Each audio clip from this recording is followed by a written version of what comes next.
The first time sailors laid eyes on USS Ranger CV-4, many of them did not quite know what to make of her.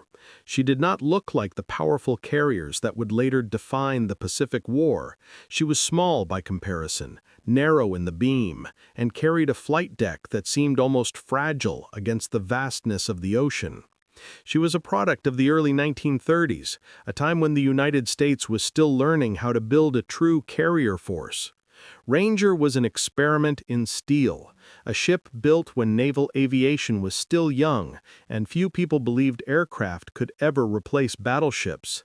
But for all her quirks, the sailors who stepped aboard her during the early years of World War II would come to learn something extraordinary. The little ship was tough, much tougher than she looked. Ranger entered the war not in the warm waters of the Pacific, but in the cold, violent, unpredictable Atlantic. It was a place where storms rose without warning, where waves climbed higher than houses, and where wind howled like a living thing tearing across the sea. Other carriers avoided this ocean when possible. Ranger sailed straight into it. When she left Norfolk on her first wartime missions, the air was sharp and cold, biting the skin of every man on deck. The ship vibrated as her engines pushed her through the swells. Her narrow hull cut the water with surprising agility, but she lacked the weight and size of the fleet carriers that came later. In heavy seas, she flexed. Her flight deck groaned. The metal ribs beneath her wooden planks shuddered like bones under strain. None of that inspired confidence at first. But the sailors soon learned that their ship had a personality. Ranger flexed because she had to. Her hull bent with the waves instead of resisting them, absorbing the energy that might have cracked a more rigid ship. She rode low enough to keep her center of gravity steady even when the sea rose like a wall. She creaked and groaned, but she held together with a stubbornness that surprised everyone. The Atlantic gave her no mercy. During early crossings, the sea rose into towering swells. The flight deck tilted so sharply that sailors could look down and see nothing but a rushing wall of dark water. Waves washed over the bow and smashed against aircraft lashed to the deck. Planes shifted, ropes strained, and metal fittings snapped under the weight of water. Every gust of wind threatened to shove aircraft sideways across the slick planks. The ship rolled and pitched so violently that sailors had to crawl on hands and knees to avoid being thrown overboard. And still, Ranger pushed forward. The officers in the pilot house watched the storm swallow the horizon, the sky turning the same shade of iron gray as the sea.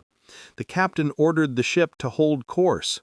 The engines roared against the resistance of the waves, and the little carrier climbed each swell with the determination of something alive.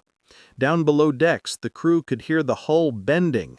It was not a sound of failure, but of a ship fighting with everything it had. Water slammed against the sides, loose gear clattered, bulkheads groaned, but no cracks formed, no beams snapped, no plates buckled. This first storm set the tone for everything that followed. The sailors expected damage. Instead, they found that the ship had ridden out the worst of it with nothing more than scraped paint and a few battered fittings. One petty officer wrote in his journal that day, "The little carrier does not fear the sea. She dances with it." Ranger did not have the luxury of calm waters. Her missions took her repeatedly across the North Atlantic, escorting convoys, ferrying aircraft, and preparing for operations in Europe. With every crossing came another storm. Some lasted hours, some lasted days. Some struck so suddenly that flight deck crews barely had time to lash down aircraft before the first wave swept across the bow. A normal carrier might have cracked under that pounding, not Ranger. As months passed, the crew began to trust her. They stopped doubting her hull. They stopped worrying about the creaking and groaning that echoed through the lower decks. They understood that those sounds were not signs of weakness, but signs of endurance. Ranger bent, but she refused to break. She became the ship that did the impossible again and again. She survived storms that ripped apart merchant ships and sent destroyers limping back to port. She held course through gales that forced heavy cruisers to alter course. She kept aircraft safe, even when the wind was strong enough to tear canvas from metal frames. By the time America prepared for Operation Torch in 1942, Ranger's crew had already given her a name that hinted at their growing admiration: Old Reliable. Not because she was powerful, not because she was big, not because she was advanced, but because she stood against the worst that the Atlantic could summon and came through every time. Other ships rode the ocean. Ranger endured it. And the storms were only the beginning. The storm that truly defined USS Ranger came during one of her earliest wartime crossings, a brutal Atlantic tempest that rose out of the horizon with the kind of sudden fury only sailors of the North Atlantic truly understood. It began as a distant haze that morning, a faint line of gray that most ships might have ignored. But the barometer aboard Ranger began to fall faster than anyone liked, and by noon the wind had sharpened into a cutting force that sliced across the deck. By late afternoon, the horizon had vanished behind a wall of steel-colored clouds. The crew felt the first tremors as swells slapped against the bow. Every man aboard understood what was coming. Ranger did not have the displacement of the great Pacific carriers. She lacked their weight, their broad hulls, their ability to shoulder aside waves like moving mountains.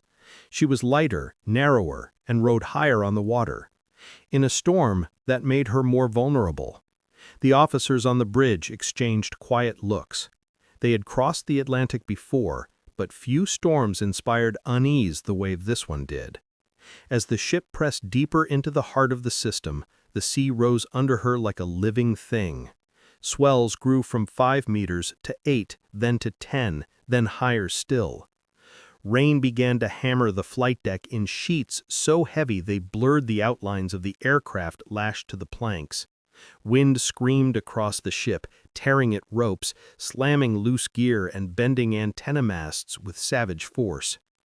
The first wave that struck with full power towered above the bow like a dark cliff.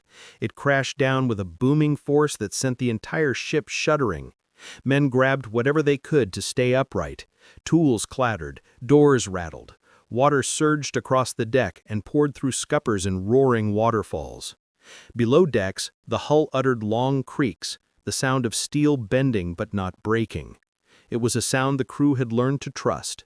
Ranger flexed under stress the way a seasoned fighter bends under a blow.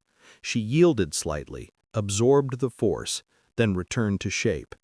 But the scale of this storm was unlike anything she had taken before. When the next massive wave struck, the bow plunged deep into the trough. Water shot upward in a plume taller than the island tower. The ship tilted so sharply that one of the SBD Dauntless aircraft on deck broke free from its chocks and slid several feet before the backup cables jerked it to a stop. The deck crew scrambled across the slick planks on hands and knees, fighting the wind to re-secure it before the next swell hit. Lightning cracked overhead. Thunder rolled across the ship like cannon fire. The storm was now in full fury. Up in the bridge, the captain ordered all watertight doors secured. Every compartment went into storm readiness. Damage control teams spread out across the ship, waiting for the inevitable. In heavy seas, the weakest weakness could become a fatal one. But Ranger had few such weaknesses. Her frame had been built in an era when designers still overbuild ships simply because they did not yet know how far they could push naval aviation. Now, that overbuilding might save her life. As twilight disappeared into blackness, the ship met the storm head-on. Each wave rose higher than the last. 15-meter swells hurled themselves at the hull with merciless force.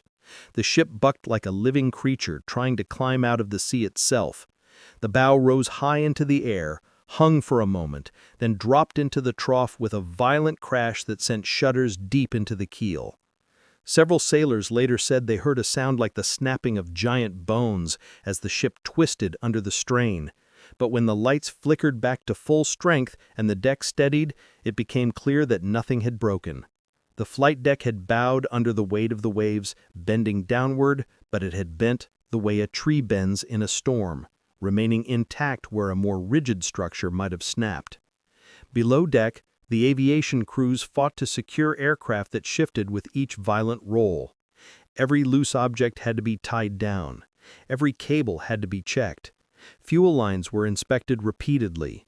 Men worked with their hands numb from cold, soaked through by condensation and seawater that sprayed through ventilation openings. Still, the storm grew worse. One destroyer in the escort screen radioed that it had suffered hull damage from a rogue wave. Another reported engine trouble. A third ship fell behind and was ordered to turn away for safety. Ranger, however, kept pushing forward, her bow cutting through the monstrous seas like a blade through wet canvas. In the engineering spaces, the crew braced themselves against consoles as the ship slammed from peak to trough. The boilers held firm. The turbines continued to spin with steady power. The machinery vibrated violently at times, but it did not falter. One machinist mate shouted above the roar that the old girl seemed angrier at the storm than afraid of it. Just after midnight came the worst moment. A wave so high it blocked the sky itself rose ahead of the ship. It struck with such force that water washed up and over the island tower. The entire ship lurched. Alarms sounded. Men were thrown from their feet, tools scattered. One aircraft in the hangar broke loose and slid dangerously close to the elevator shaft before chocks halted its path. But when the water drained off the flight deck and the ship righted herself, she was still intact. Not a single major beam had cracked. Not a single bulkhead had buckled. Not a single pilot lost because the ship had failed him. In the logbook, a bridge officer wrote words that would define Ranger for the rest of her career. The little carrier bent, but she did not break. By dawn, the worst of the storm had passed. Ranger emerged battered, soaked, and covered in salt crust, but completely operational. Her crew stood on the deck that morning in quiet amazement. They had just survived a storm that could have torn lesser ships into pieces, and the legend of Old Reliable truly began. By the time Ranger completed her first brutal Atlantic crossing, something had changed among the men who lived and worked aboard her. They no longer spoke of the ship with cautious respect or nervous uncertainty. They spoke of her with trust, real trust, the kind that sailors usually reserve only for the most proven vessels. The storm that should have twisted her hull or split her deck had instead revealed a truth no design blueprint could ever show. Ranger might have been small. She might have been underpowered compared to the giants that came later, but she was tough.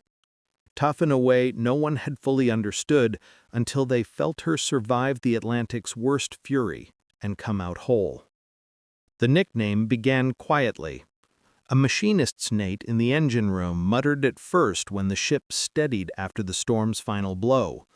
Old Reliable. The name spread faster than most sailors' jokes. Within days, it was everywhere. Officers used it during briefings. Deck crews used it as they lashed down aircraft. Pilots used it before stepping onto the wet flight deck.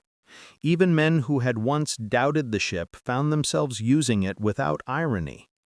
Old Reliable. It fit her perfectly. Ranger did not impress with size or raw power. What impressed the sailors was how she responded when everything around her screamed to give up. A lesser ship might have cracked in two. A newer, heavier carrier might have torqued its frame under the same strain. But Ranger had ridden those 15-meter waves by bending and absorbing the force, not resisting it. In the months that followed, the crew grew accustomed to the ship's strange blend of fragility and strength. Her flight deck groaned in high seas, and her hull flexed in ways that startled new sailors. But every time they inspected her afterward, they found the same thing. No structural failures, no broken beams, no signs that the storm had inflicted real harm. The damage control crews quickly became experts in managing the storms. They were not simply good at their jobs, they were exceptional. Many of them had served on older carriers or cruisers, but Ranger taught them an entirely different art. On most ships, Damage control meant reacting to emergencies. On Ranger, it meant anticipating the sea's next blow. When another Atlantic storm threatened in early 1943, the ship braced long before the first swells rose. Men tightened every bolt they could reach. Lashings were doubled. Extra cables were run across the deck. In the hangar, aircraft were lashed with enough redundancy to survive a hurricane. Sailors learned to wedge wooden blocks under wheels and secure control surfaces. Engineers reinforced loose fittings, checked welds, and tested pumps and generators repeatedly. They knew what was coming. And then it came. The second great storm of Ranger's wartime career began with a sudden drop in pressure and winds so cold they whipped straight through wool coats. The sea rose with the same merciless speed as before. The bow lunged upward and plunged downward with violent sweeps that made men clutch rails and pipes just to stay upright. As the storm raged, a Wildcat fighter chained to the bow snapped one of its tie-downs and slid dangerously close to the deck edge. The deck crew crawled through blinding spray to secure it. A wave nearly swept 2 men off the deck, but they clung to the arresting gear and held on until help arrived. Below, water seeped into the hangar through vents, forcing men to work ankle-deep as they fought to secure every aircraft and piece of equipment. Sparks flew from loose electrical fittings until they were tightened. Loose barrels rolled until secured. Fuel drums slammed against bulkheads until chocks were repositioned. Yet through all the chaos, one thing remained constant. No matter how hard the ocean hit her, Ranger steadied herself again and again. Her keel flexed under the weight of the storm, but did not deform. Her frames groaned but did not crack. Her welds screamed under pressure but held fast. Men listened to the ship like men listening to the breathing of a companion fighting for survival. One sailor wrote in his diary that night, "The ship sounds like she is hurting, but she is still singing, and as long as she sings, we know she will not fail us." The storm raged for nearly 20 hours, and when it finally ended, dawn broke across a sea still rolling with leftover swells. The crew gathered on the battered deck and stared at their ship. Ranger was bruised, but not unbroken. Several stanchions had bent, several planks were warped, rails mangled, but her hull was still whole. Her flight deck was still intact, and not one aircraft had been lost to structural failure. Not one pilot had died because the ship had betrayed him. It became a point of pride, something whispered in hangar bays and spoken openly in ready rooms. Other carriers had lost planes over the side during storms. Other ships had suffered cracked decks, twisted frames, or worse. But Ranger, the smallest and lightest of the American fleet carriers, had kept every man safe through 2 tempests that could have swallowed her whole. Pilots in particular came to love the ship. They knew that landing on Ranger in high seas was harder than landing on a large Essex class. The deck was shorter, the ship pitched more dramatically, the arresting gear slammed harder, but they also knew that the ship would never fail beneath them. There were moments when the deck rose so high during a landing attempt that the pilot saw nothing but sky, and moments when it fell so low he saw nothing but a towering wall of water. But the little carrier always caught them. Old Reliable earned her name in every storm, every landing, every crossing. By mid-1943, the sailors no longer called her a small carrier. They called her a survivor, a fighter, a ship with a soul made not of steel but of stubbornness. And the Atlantic was far from finished testing her. By late 1942, USS Ranger had already earned the respect of every sailor who walked her decks.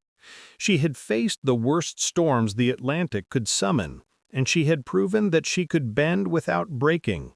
But now she was about to face a different kind of test, not the violence of the sea, but the violence of war. Operation Torch, the Allied invasion of North Africa, would be Ranger's moment to prove that her reputation as old reliable applied not only to storms, but to combat. In the days leading up to the landings in Morocco, the weather around Ranger turned foul once again. The Atlantic brewed another storm, smaller than the monsters she had survived before, but fierce enough to challenge her stability at a critical moment. Rain hammered the flight deck, waves surged against the hull, winds tore across the bow and shook the aircraft tied to the deck. For most carriers, launching aircraft in such conditions would have been difficult, if not impossible. But Ranger had no intention of letting the weather decide the battle. Pilots and deck crews stood ready in their soaked jackets, gripping the rails as the carrier pitched through the swells. One officer noted that the ship felt more alive in the storm than calm seas, as if she thrived on chaos. On the morning of November 8th, as dawn broke through the heavy clouds, Ranger turned into the wind. Her bow rose and fell like a hammer striking the ocean, yet her engines held her steady enough to begin launching aircraft. The first F-4 Wildcat roared down the slick deck, wings trembling in the wind. The ship lurched upward at the worst possible moment, nearly throwing the fighter off balance. But the pilot held steady, and the little ship caught him with a burst of wind that lifted him into the sky. The men on deck erupted in cheers. If Ranger could launch aircraft in seas like this, she could launch them anywhere. Next came the SPD Dauntless dive bombers, loaded with ordnance bound for Vichy French positions around Casablanca. Each one rolled forward with a hiss of wheels on wet planks, engines straining to lift off before the deck dropped away again. Ranger's deck crew timed each launch with the rhythm of the waves. They waited for the deck to rise, braced themselves, and sent each aircraft into the storm-gripped sky. By mid-morning, the little carrier had launched more than 60 aircraft, an astonishing feat given the conditions. One pilot later wrote that taking off from Ranger during Operation Torch felt like riding a Bronco made of steel and salt water. Ranger's aircraft hit their targets with precision. Wildcat strafed enemy airfields. Dauntless bombers dove on ships in the harbor. TBF Avengers struck coastal batteries. The air battle raged for hours, and through it all, Ranger maintained her position offshore, stable enough to recover returning aircraft despite the heaving sea. Pilots landing back aboard faced a harrowing challenge. The deck pitched so violently that arresting wires swung like loose cables. The landing signal officer stood firm, soaked to the bone, waving his paddles with confidence as if the storm did not exist. Wildcat and Dauntless pilots circled nervously above the carrier, waiting for the right moment to descend. When the first aircraft touched down, the ship pitched forward so suddenly that the landing gear nearly collapsed. But the hook caught the wire, and the plane stopped just meters from the deck edge. The pilot climbed out, shaking, drenched, and laughing in disbelief. Old Reliable had caught him once again. The success of Operation Torch turned Ranger into a legend among the carrier crews of the Atlantic Fleet. She had launched and recovered aircraft under conditions that would have grounded larger, more modern ships. She had done it without suffering structural damage, without losing a single pilot to deck failure, and without compromising the mission. In the months that followed, Ranger continued to serve across the Atlantic and later ferried aircraft to distant bases. Each voyage brought new storms, and each storm only reinforced the crew's faith in their ship. She helped protect convoys, she trained new pilots, she patrolled harsh seas where no other carrier was trusted to operate. It became almost a joke among the fleet that, if the weather turned foul, Ranger would be the only ship still fully operational. Destroyers limped, cruisers altered course, even battleships took precautions, but Ranger always pushed forward. her bow slicing into the waves with the stubborn determination that had earned her reputation. By 1944, when she supported operations in the North Atlantic and trained British pilots for their strikes against German shipping, the legend was complete. Every man who served aboard her knew he was riding a ship that had beaten the sea itself. Ranger was not fast, she was not large, she was not especially modern, but she had something no other carrier possessed. In such abundance, a soul of iron, a will to endure, and a reputation for always coming back. Old Reliable had proven herself not through glory in the Pacific, but through survival in the unforgiving Atlantic, where nature itself seemed determined to break her. And she had survived it all. But her greatest legacy was still to come. By the time the war entered its final chapters, USS Ranger had already earned something far greater than official commendations or operational citations. She had earned a reputation. Not a reputation built on dramatic battles or headline victories, but one forged in the relentless, icy grip of the Atlantic Ocean itself. The men who sailed her knew that Ranger was different. She was not the biggest carrier, she was not the fastest, she was not the most advanced. But she was the one that simply refused to break no matter how violently the sea tried to tear her apart. And for sailors, that mattered more than anything. As newer and larger carriers like the Essex class began dominating the Pacific, Ranger's role shifted. She served as a training vessel for pilots preparing to join the war. She ferried aircraft across thousands of miles. She stood watch in the North Atlantic, where German U-boats still hunted convoys. Through it all, she sailed into weather so brutal that many ships simply avoided those waters entirely. Her legacy grew stronger each time she returned to port, battered but intact.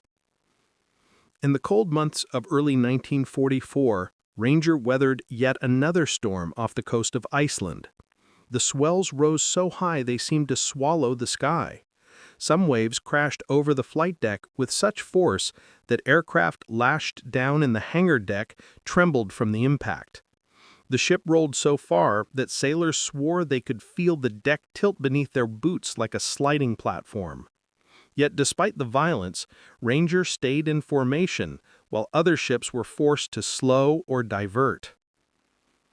When she reached port days later, British officers examined her out of curiosity. They expected to find cracked beams or twisted frames or fractured supports. Instead, they found a ship worn, yes, but solid. The hull seams were intact. The internal frame showed no compromise. The deck had warped slightly, but returned to shape once the seas calmed. A Royal Navy officer famously remarked that Ranger behaved like a small steel willow tree, bending in the wind but never snapping.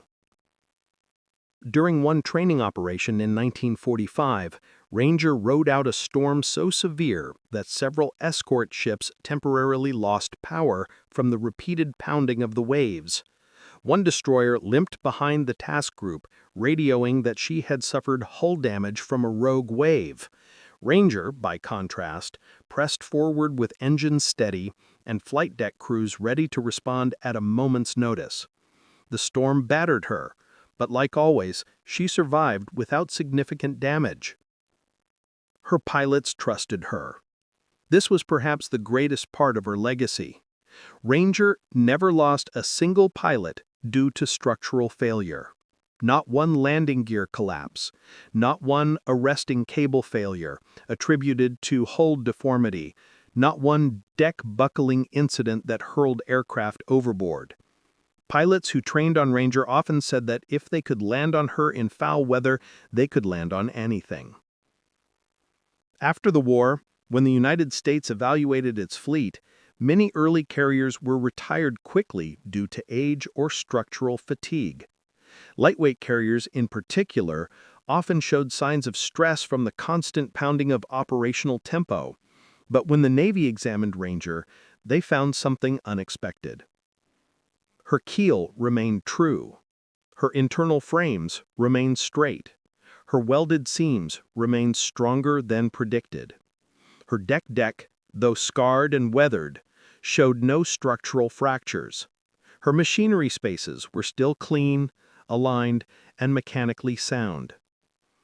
Engineers studying her hull concluded that despite surviving more severe weather than almost any other American carrier, Ranger remained one of the least structurally damaged carriers of the war. It was almost embarrassing for the designers who had originally dismissed her as too small, too light, too experimental. The ship they had once underestimated proved to be one of the most resilient carriers the Navy ever put to sea. In the years after 1945, Ranger never found her way into the grand stories of the Pacific War, nor did she participate in the final bombardments of Japan. But among the men who sailed the Atlantic and faced its roaring tempests, she was remembered as the ship that defied nature itself. She trained thousands of pilots. She escorted convoys the Germans tried to strangle. She supported combat in North Africa. She survived storms that cracked hulls, tore superstructures, flooded engine rooms, and snapped destroyers in half. And she did it without ever failing the men who depended on her. Decades later, sailors who served aboard her would still speak of her with reverence. They would describe the sound of her hull groaning in the dark as another wave hit. They would describe the sight of her bow rising out of a wall of water like a defiant fist. They would describe the feel of the deck trembling but holding firm beneath their boots. Above all, they would describe the unshakable bond they felt with the ship, the belief that no matter how bad the storm became, Ranger would find a way to bring them home. When historians wrote her story, they focused on her limitations, her size, her experimental design. But the sailors told a different story. They told of a carrier that refused to break, a carrier that protected them not only from the enemy, but from the wrath of an unforgiving ocean. A carrier that earned the only name that ever truly mattered: Old Reliable. The Atlantic tested her again and again, with waves that should have torn her in half. But she held. And in doing so, she earned her place among the great survivors of the sea.